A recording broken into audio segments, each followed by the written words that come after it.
Bonjour les amis, nous sommes le 5 octobre 2018. C'est bon ça. Bonjour à tous. Ouais, je me suis habillé en militaire, en extraterrestre, en militaire. Militaire extraterrestre, c'est évident, tout est lié.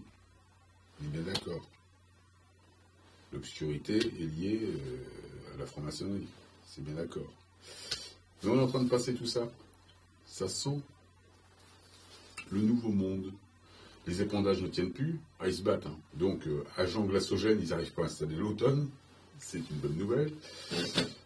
Insecticides, on en a appris encore hier, je t'explique encore. Il y a des particules tout le temps. Bon, certaines personnes disent, il y a deux soleils. Toutes les planètes sont doubles. Nous, on a un double. Donc, il y a sûrement deux soleils. Est-ce qu'ils se servent de deux soleils? Est-ce qu'on est... Et on est dans un blue beam? Pourquoi pas? On n'en sait pas assez. On n'a pas d'image. Donc, c'est possible. Pour la Terre plate, tu sais ce que j'en pense. Hein. Une note de musique, c'est pas plat. Tu vois, une harmonique, c'est pas plat. Hein. Dans une période de vide, nous, on est entre là et là. Donc c'est une période de vide, donc c'est une harmonique, ça fait un truc comme ça. Donc c'est peut-être, il y a moins de compression quoi, dans les périodes de vide. Donc ils installent un blue beam, dans le vide, tout est possible, c'est harmonique. J'en ai déjà parlé. Pour les gens qui n'ont pas vu ces vidéos-là, quand on fait une harmonique de si do, on monte, on se décorpore, on devient un sans forme. Je vais te parler à ce sujet-là, des enseignements, on m'a partagé, au moment, tu vois, tout est synchronisé. Hein. Donc Mercure qui affecte le Soleil, donc qui ne fait pas un impact avec le Soleil, enfin, qui impacte, mais qui affecte le Soleil, qui passe derrière. On voit mieux ça sur une vidéo. L'objet qu'on voit, il est inversé, donc c'est pour ça qu'il paraît bizarre. Mais c'est bien une planète. Ça peut être Mercure qui est le. Donc selon l'histoire, la personne qui m'a partagé, qui m'a mis sur la voie, c'était John Doe. Et qui m'a parlé aussi de la table d'émeraude de Thoth. Et là, très intéressant. Très intéressant. J'avais déjà lu des choses sur Thoth, mais là, table d'émeraude. Alors là, je reconnais tout là-dedans. C'est exactement mes vidéos. Il parle de la chambre de la Montie, le jeûne et tout ça, c'est exactement ce que je te dis. Hein, chaque paragraphe de la table d'émeraude, je remercie John de m'avoir mis sur ce chemin.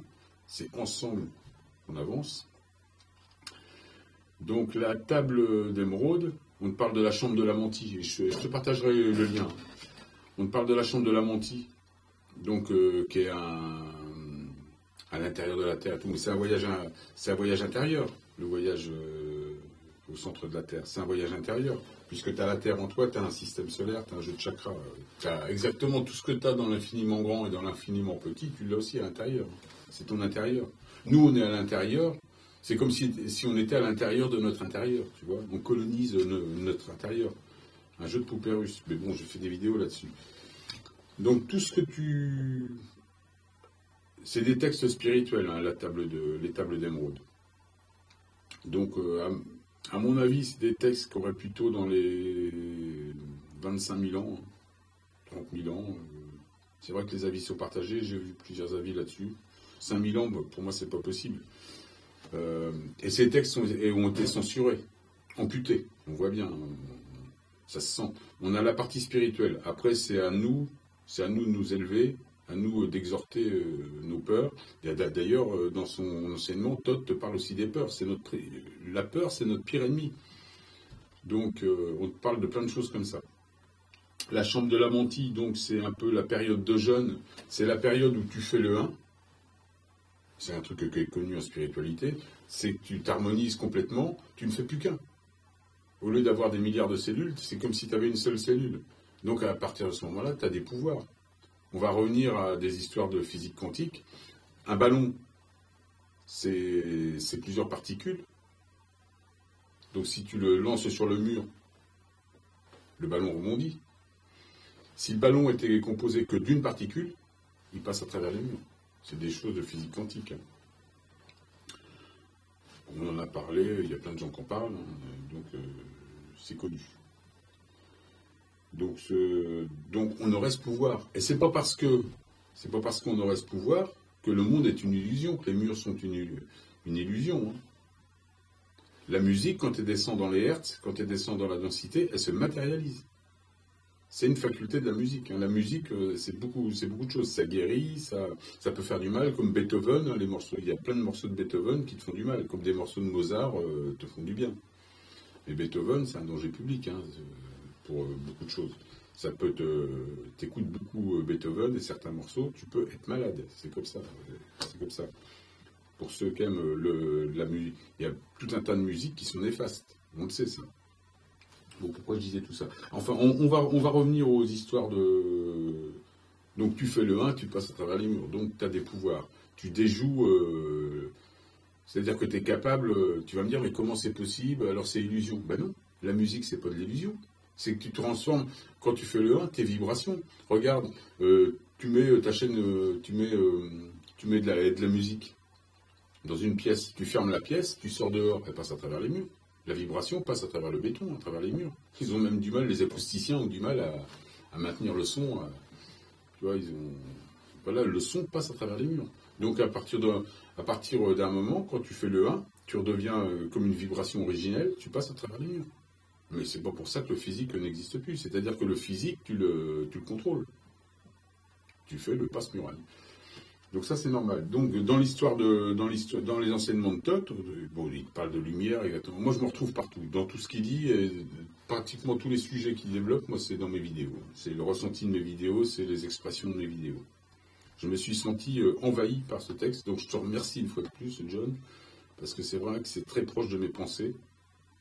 C'est un peu comme le PPT, ces choses-là, pour les gens spirituels qui ressentent les mêmes choses que moi, on a l'impression qu'on a écrit ces textes, ou qu'on aurait pu les écrire.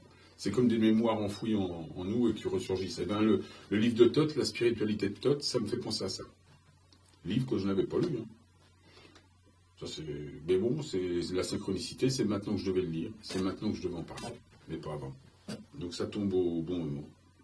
Alors il te parle d'exhorter tes peurs, il te parle aussi que l'obscurité, donc le monde obscur, c'est un monde fini, donc déterminé, formaté, c'est ce qu'on vit, c'est de la 3D, mais que la lumière est infinie. Il y a des oiseaux là qui me disaient, parce que je leur dis, je parle à des entités. Donc quand tu parles à des entités, tu peux parler à ton double, tu peux parler à ton observateur, tu peux parler à ta famille d'âme, tes angéliques.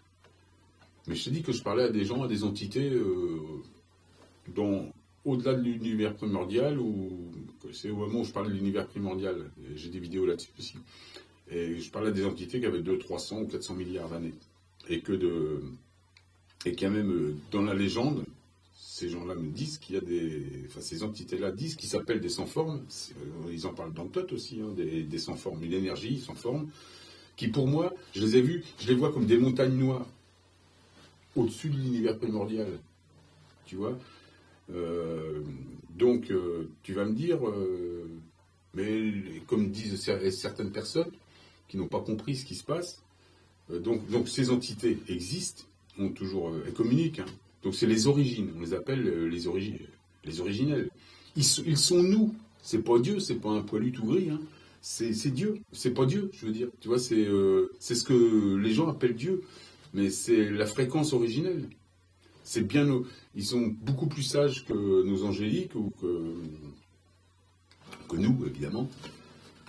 Et c'est eux qui nous guident. C'est eux qui organisent les déclinaisons. C'est eux qui organisent l'univers primordial. L'univers primordial, c'est quoi? C'est une note, regarde. C'est une note. Par exemple, celle-là. L'univers primordial, celle-là. Mais avant de faire la note, il y a un mouvement. Il y a une projection. Il y a une réflexion, puis avant, je sais pas, vous avez peut-être un basket ou du ping-pong. Mais avant l'univers primordial, il y a un avant. Donc quand on dit l'univers primordial, le Big Bang à 13 milliards d'années, oui, mais il y a un avant, obligatoirement. Un avant 100 ans, comme ils disent, comme les entités disent, vu de chez toi, on a 200-300 milliards d'années ou 400 milliards d'années.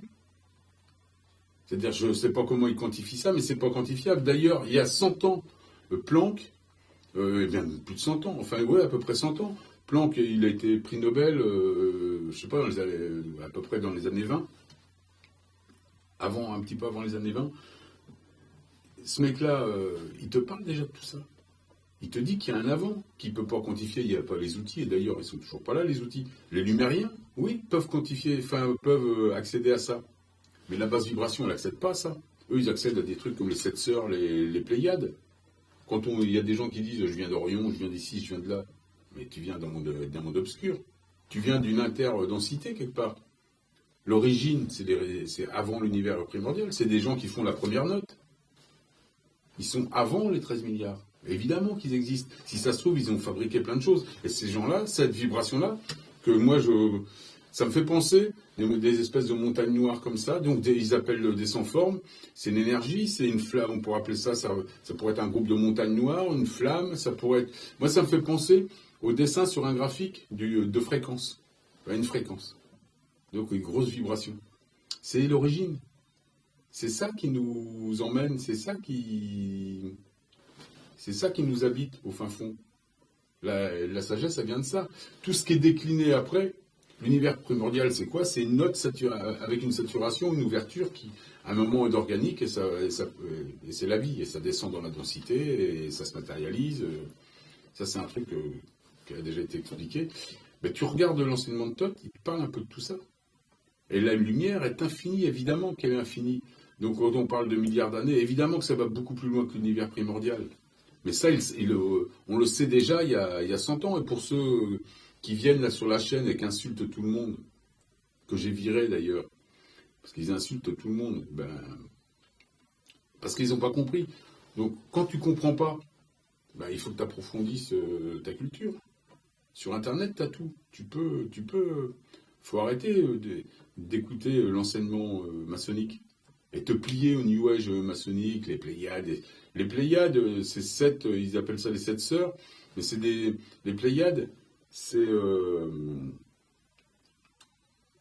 des planètes jeunes, enfin c'est des étoiles jeunes, elles ont 100 millions d'années. T'imagines, nous, on aurait déjà 4 milliards d'années, nous à peu près, 3, 4 milliards, peut-être plus pour certains.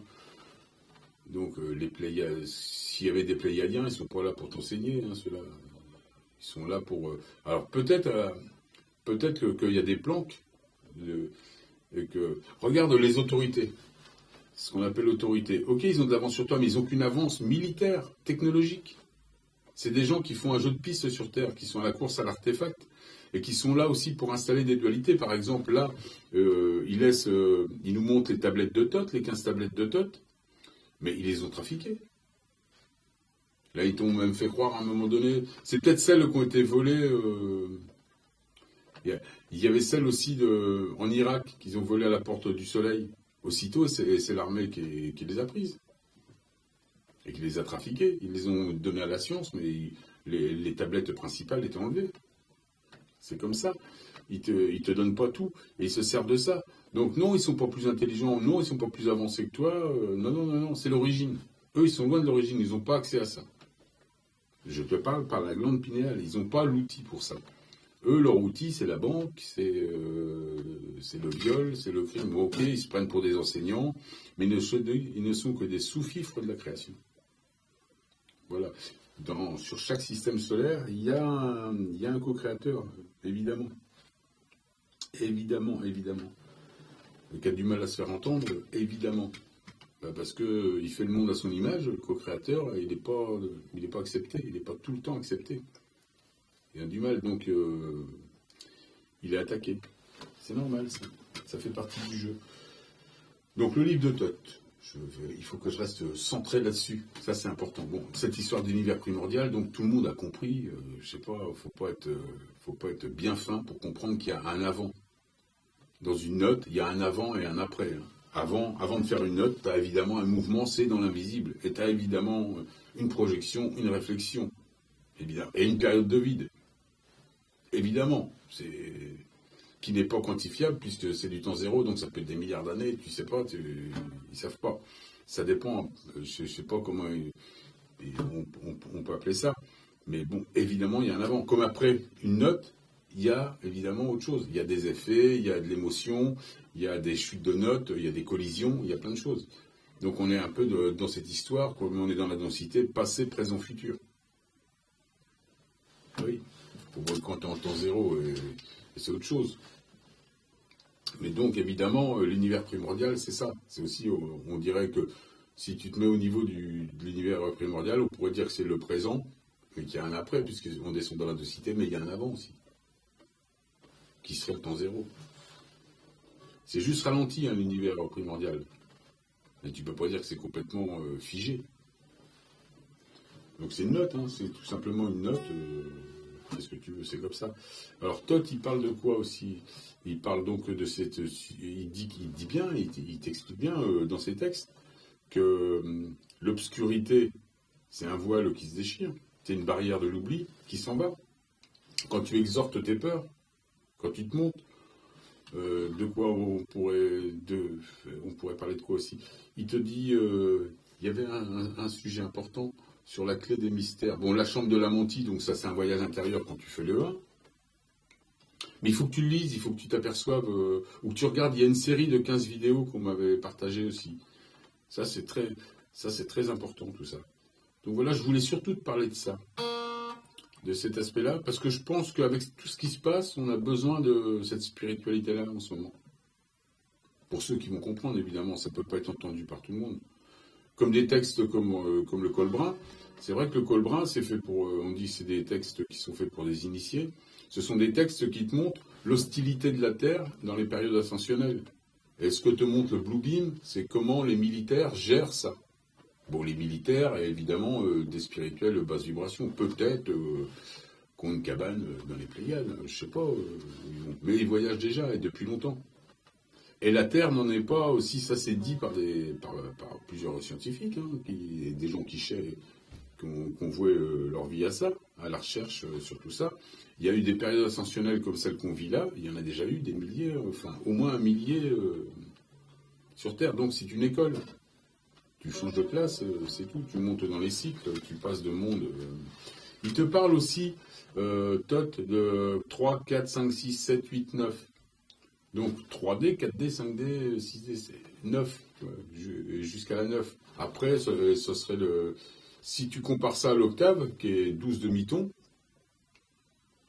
si tu compares ça à l'octave, bon, bah, tu remontes du monde minéral jusqu'à un monde holographique. Hein. Tu remontes les 12 demi-tons. Donc tu passes par la 3D, la 4D, la 5D, avec des interdensités et des espèces d'accompagnateurs à chaque passage, mais qui ne sont pas tes dieux, tu vois. Hein, faut pas écouter le New Age maçonnique et tout ce qu'on a voulu qu'il y aurait des anges super sympas. Oui, tu as ta famille d'angéliques, oui, ça c'est sûr. Mais des anges sympas, je vois pas, moi, tu vois. Surtout chez les banquiers, je suis un peu méfiante. Pour l'instant, on les voit surtout comme ça. Et s'il est marchand d'armes, en général, ils sont marchands d'armes, pédophiles, comme il n'y a pas. Moi, je suis pas confiance. Hein. Je suis pas trop confiance. Bon, voilà ce que je voulais dire. Donc, Thoth, très intéressant à la période qu'on est. Alors, je voulais dire, ouais, là-dessus, Thoth, évidemment, dans la synchronicité, est lié à Mercure. Thoth, Hermès, Mercure. Ça aussi, tu peux retrouver ça, des choses là-dessus sur Internet. C'est marrant que tout arrive en même temps. On découvre Mercure qui affecte le Soleil. Mercure qui est le premier fils du Soleil, qui est la première planète, qui est appelé fils du Soleil. C'est marrant tout ça. Et puis il y a toute une histoire sur là-dessus, et sur tout ça. J'ai partagé l'autre jour un site qui s'appelait l'Esprit, qui parle avec une page de l'Esprit de Mercure. C'est très intéressant. Bon, voilà ce que je voulais te dire. Sur tout ça. Et puis t'as vu que Monsieur Charles est mort. Hein. À 18 ans, j'ai quitté ma province, bien décidé à empoigner la vie, le cœur léger et le bagage mince. J'étais certain de conquérir Paris chez le tailleur. Donc voilà, je ne la finis pas, mais Charlot il est mort. Hein. Putain, ça a été un dur à cuire. A plus tard les amis. livre de Thoth, hein, ça va nous faire du bien.